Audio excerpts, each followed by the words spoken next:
Ya comentábamos que estamos en el domingo 33º del tiempo ordinario, el final del tiempo ordinario. Nos falta un domingo más, que sería la fiesta de Cristo Rey, con la cual se cierra el año litúrgico. Normalmente las lecturas de este final del año litúrgico pues se empatan con eh, los textos del Evangelio que nos hablan del final de los tiempos. Y eso es lo que vamos a escuchar, tomado del discurso escatológico de Marcos que leeremos hoy. Podrán dejar de existir el cielo y la tierra, pero mis palabras no dejarán de cumplirse. La primera lectura que nos presenta este domingo está tomada del profeta Daniel. Este libro de Daniel en realidad tiene dos partes de distintas épocas, una probablemente escrita en hebreo, la otra en griego. De la que vamos a leer el día de hoy es la más tardía, como les pongo aquí, ¿no?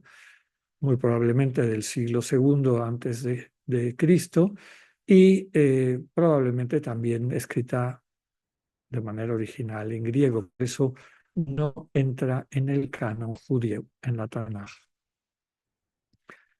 Es probable que se haya escrito durante la persecución de Antíoco IV Epífanes contra el pueblo judío que se resistía a la helenización forzada, es decir, a obligarles a adoptar la cultura y religión griega.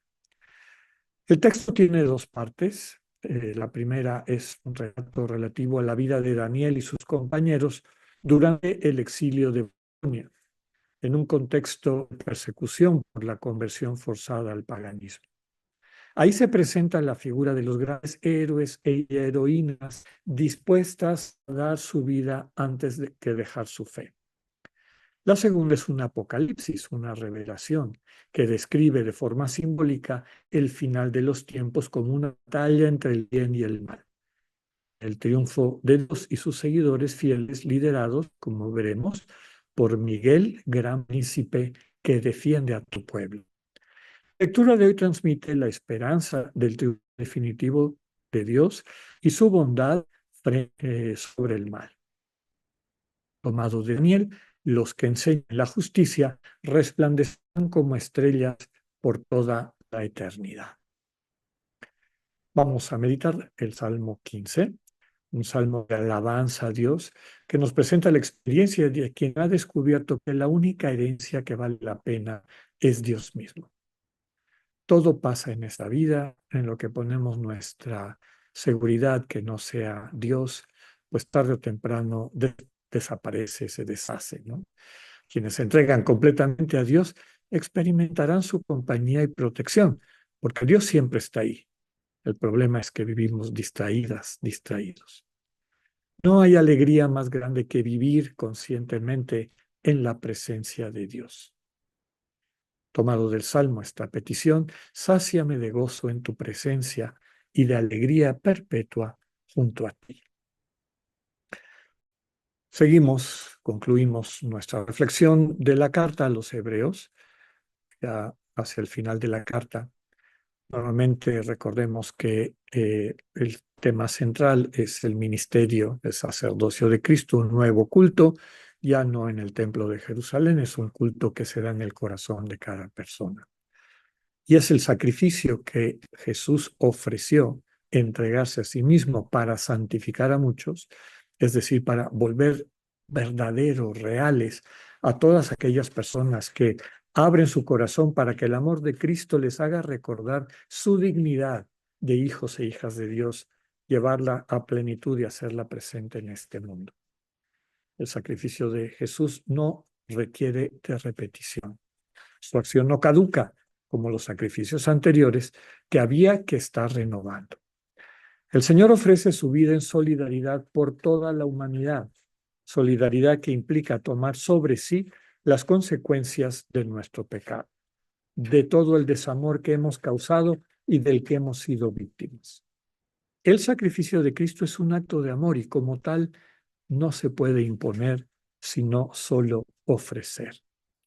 Quien acoge esta entrega de amor del Señor por ella o por él, empieza a experimentar cómo el resucitado puede hacer todas las cosas nuevas. El perdón, la sanación de los pecados, fue posibilitado de una vez para siempre en la entrega del Señor en la cruz. A nosotros lo que nos toca es tomar conciencia de esto y ponernos en sus manos. Tomado del texto, con una sola ofrenda hizo perfectos para siempre a los que ha santificado. Y así llegamos al Evangelio, capítulo 13 de Marcos, el conocido como discurso apocalíptico o discurso escatológico. Ya sabemos que Apocalipsis significa revelación, escatología, final de los tiempos. Todos los evangelios sinópticos, Mateo, Marcos y Lucas, nos presentan una serie de discursos apocalípticos, escatológicos del Señor, junto antes de los relatos de la pasión. Siguen la tradición de presentar de forma simbólica la lucha final entre los poderes del bien y del mal. El drama de la pasión está enmarcado en este conflicto. La celebración de la Iglesia lo suele incluir en las semanas anteriores al final del año litúrgico, como les comentaba. Esto para ayudarnos a meditar no tanto sobre el final, sino sobre el fin de nuestra vida. ¿Qué sentido tiene nuestra vida? Y pedirle al Señor que nos lo muestre. Suele llamarse al final de los tiempos la gran tribulación por los padecimientos que traerá consigo. Se usan imágenes de un cataclismo cósmico. La luz del sol se apagará, no brillará la luna, se caerán las estrellas. Esto significa que el orden conocido colapsará. En medio de esta aflicción vendrá el Señor para instaurar un nuevo orden. La segunda parte de la lectura del Evangelio de hoy nos invita a estar atentos a los signos de los tiempos. Cuando colapse ese orden, un nuevo orden centrado en Cristo y su enseñanza, es decir, en sus palabras, su comunicación, se implantará dando vida a quienes lo reciban. Es claro que el autor no está hablando de algo al final de los tiempos, como solemos decir, cuando se acabe el mundo, porque subraya que eso se dará antes de que pase esta generación, la de aquel entonces, y habríamos que decir también la nuestra. Como cristianas y cristianos se nos invita a buscar esta transformación en nuestras vidas y en la sociedad, buscar el encuentro con el Hijo del Hombre que viene a salvarnos, a derrumbar el orden de nuestro egoísmo y desamor y a construir con nosotras, con nosotros, el nuevo orden del agape, del amor compartido en libertad y gratuidad.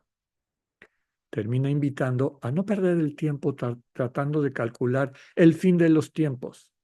Claramente dice que nadie conoce el día ni la hora. Aboquémonos, por tanto, a buscar hoy mismo el inicio de la nueva vida que Cristo nos ofrece cada día. Tomado de la lectura del Evangelio, mis palabras no dejarán de cumplirse. Nosotros, los seres humanos que conocemos esta realidad en la que vivimos, el universo en el que estamos, que está tejido, podríamos decir, está sostenido por este vector del tiempo y espacio. Es nuestra experiencia vital, todo lo que hemos experimentado y vivido se desarrolla entre el tiempo y el espacio, ¿no? Y para eso, y por eso, de una manera especial, a lo largo de toda nuestra historia, nos gusta entender, profundizar que hay distintas maneras de vivir el tiempo, distintas maneras de vivir el espacio. De hecho, todas las grandes religiones hacen distinciones entre un tiempo, digamos, normal, normalmente entendido como un tiempo superficial y un tiempo más profundo, ¿no? Un tiempo sagrado, un tiempo donde tocamos la frontera de ese lugar donde Dios habita, que está más allá del tiempo, ¿no? En griego, recuerden que están las dos palabras para los tiempos, el tiempo del cronos, que es este superficial, que es el que percibimos conforme pasan los minutos, etcétera, cómo se va moviendo ese vector, ¿no? Esa vivencia que tiene una dirección y así nos experimentamos. Y la otra palabra es kairos, ¿no? Kairos, que es el tiempo de Dios, que a veces irrumpe en nuestro tiempo transformando las cosas, ¿no? Nos permite percibir el tiempo definitivo, llamémosle así. Eh, es parte de nuestra tradición y nuestra convicción entender que el lugar en el que nos desarrollamos tiene esta característica de ser como una cuna donde las personas en capacidad de crecer, que somos tú y yo, todas y todos, dentro de ese tiempo y espacio podemos desarrollar, madurar nuestra conciencia para ir captando distintas maneras de relacionarnos y de vincularnos con el mundo hasta aprender la manera más sublime, más perfecta, más verdadera, finalmente, que es el amor al estilo de Dios, el amor de Agape. Para eso pasamos por una serie de amores, como ya hemos dicho muchas veces, aprendemos el vínculo de la necesidad, el vínculo del deseo, de las cosas que nos gustan, hasta aprender a vivir en comunión con las personas que amamos. Eso es lo más grande que existe, ¿no? No hay ningún bien más grande que ese. Y tenemos esta vida y los bienes que nos rodean para ayudarnos en ese camino. Entonces, hay el tiempo, digamos, superficial, pero tenemos la capacidad de profundizar, de adentrarnos, de experimentar el tiempo definitivo, el kairos. Lo mismo pasa con el espacio. En todas las culturas, en todas las religiones, hay el espacio cotidiano, podríamos decir el espacio de todos los días, que precisamente por esa rutina o secuencia que una y otra vez se repite, no se le da mucha importancia. Y hay lugares sagrados. Normalmente eran templos, a veces montañas, cosas que llamaban la atención, inclusive bosques que por su antigüedad o distintas realidades la gente los identificaba con un espacio que tenía un plus, ¿no? Un espacio sagrado. Los templos, los santuarios, los lugares de peregrinación a donde la gente iba, porque sentía que entraba a un espacio donde las cosas se transformaban. En la tradición cristiana, la propuesta, la invitación que nos hace el Señor Jesús es decirnos que en su amor, en el abrazo que Él nos comparte, en la manera como quiere entrar en comunión profunda con nosotras, con nosotros, cómo nos va a compartir su vida de manera definitiva. Claro, para eso tenemos que ir madurando en nuestra sensibilidad para captar que Dios es amor incondicional, que Dios es amor permanente, indiscriminado, pero que ese amor de Dios que te puede llevar al tiempo de Kairos, al tiempo definitivo, al espacio sagrado por antonomasia, que es la comunión, necesita de nuestra parte que lo acojamos y que nuestra conciencia, que nuestra capacidad perceptiva se vaya adaptando a eso. En la práctica de la oración contemplativa, yo diría de toda oración, pero de manera particular en la práctica de la oración contemplativa, nos adentramos y a veces tenemos pequeñas probadas de ese tiempo definitivo, de ese espacio sagrado, que ya no está vinculado a un lugar geográfico o un edificio, un templo, está en toda la realidad. Recordemos que aquel texto tan querido en la tradición contemplativa de la transfiguración, pues era un cerro. Tiene digamos, el plus o la belleza, también por la sensibilidad de siglos, ¿no? Pensando que Dios está en lo alto, pues la gente subía a las montañas o hacía montañas artificiales, como eran las pirámides y demás, como para acercarse al lugar de Dios. Pero desde la llegada de nuestro Señor Jesucristo, esa capacidad de entrar al tiempo y espacio de Dios se puede vivir en cualquier lugar, porque finalmente ese lugar de encuentro con Dios es el corazón de cada ser humano, de cada hombre y mujer que está llamada a caminar en esta peregrinación, no hacia lugares externos, sino a ese lugar interno que es el corazón. El año litúrgico es una peregrinación. Nos estamos acercando al final, ¿no? A lo largo del año, recuerden todos los lugares que hemos recorrido, las lecturas que hemos recibido. El año litúrgico, recordamos, me adelanto un poquito, dentro de 2 semanas, empieza con Adviento, la espera en la realidad de la oscuridad del mundo del egoísmo, de la luz del Dios que es amor, que viene a encontrarnos y a transformar nuestras vidas. Después el tiempo de Navidad con toda su belleza, esperanza, el inicio del tiempo ordinario, que nos empieza a presentar la vida pública del Señor y su mensaje de la buena noticia. Luego los otros tiempos fuertes de Cuaresma y de Pascua. Y después, como dejarnos acompañar por el resucitado, recordándonos todo lo que había enseñado en su vida pública. Estos eh, pues joyas, estas comunicaciones que dan vida, que nos ha regalado a lo largo de todo este año. Es una peregrinación al corazón. De nada nos sirve ir a peregrinaciones por todos lados si no hay un desarrollo, una maduración, una sensibilización de nuestra conciencia en el corazón. Acoger ese amor. Y es en el corazón donde el tiempo y el espacio se transforman. Empezamos a pregustar, como hemos dicho muchas veces, la vida eterna. Por eso el Señor Jesús en el discurso escatológico, seguramente el más antiguo, el que acabamos de oír, el de Marcos, nos dice, no estén pensando en el final del tiempo, es perder el tiempo, el querer saber hora y fecha, ¿no?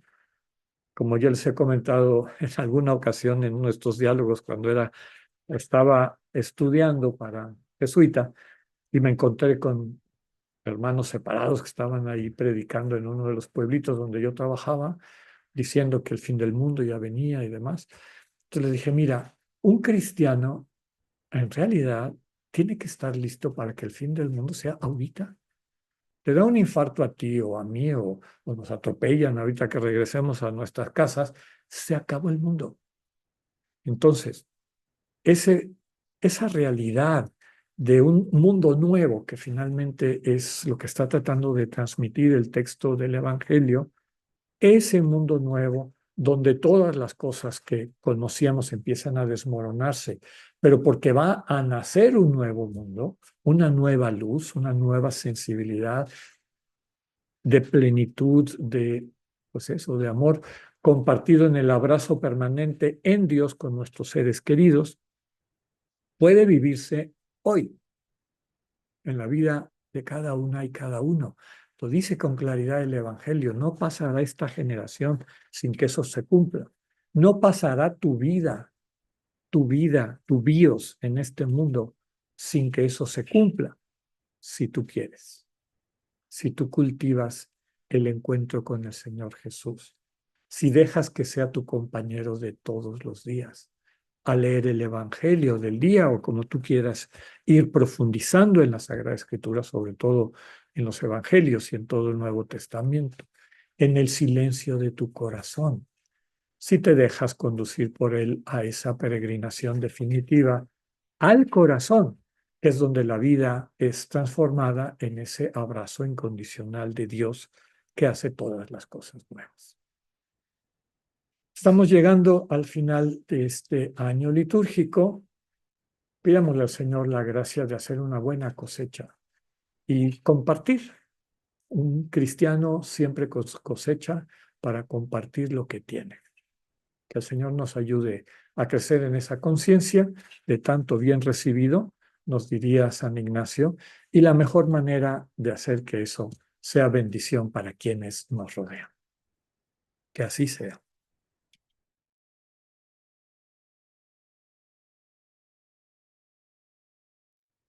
Que esta semana hagamos nuestra cosecha, vamos juntando qué es lo que Dios nos ha regalado este año, qué cosas queremos poner en sus manos para que consolide o que transforme, de tal manera que podamos dar el siguiente paso de su mano en la construcción y consolidación de nuestra vocación de ser buena noticia. Para quienes tengan un tiempito, quédense un par de minutos para ver una pequeña sorpresa que les tenemos como cosecha de nuestra reunión de la semana pasada. Tengan una excelente semana. Dios con ustedes. ¿Cómo es que todo sigue obrando para bien? Y sí, no es fácil seguir, pero un día te oí. Me llamaste y lo difícil sería no estar junto a ti.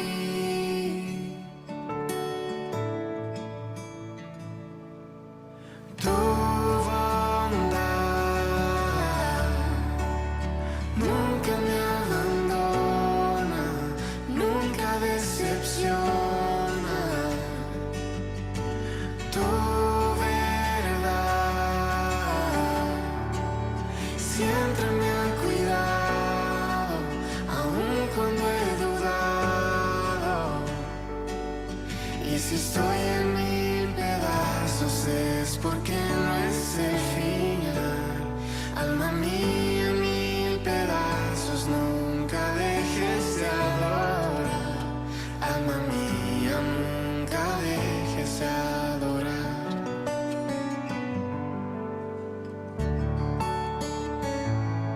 Nunca dejes de adorar. Un día más en el desierto, donde me hablas en silencio y me recuerdas todo obra para bien. Y sí, no es fácil seguir, pero un día te oí, me llamaste y lo difícil sería no estar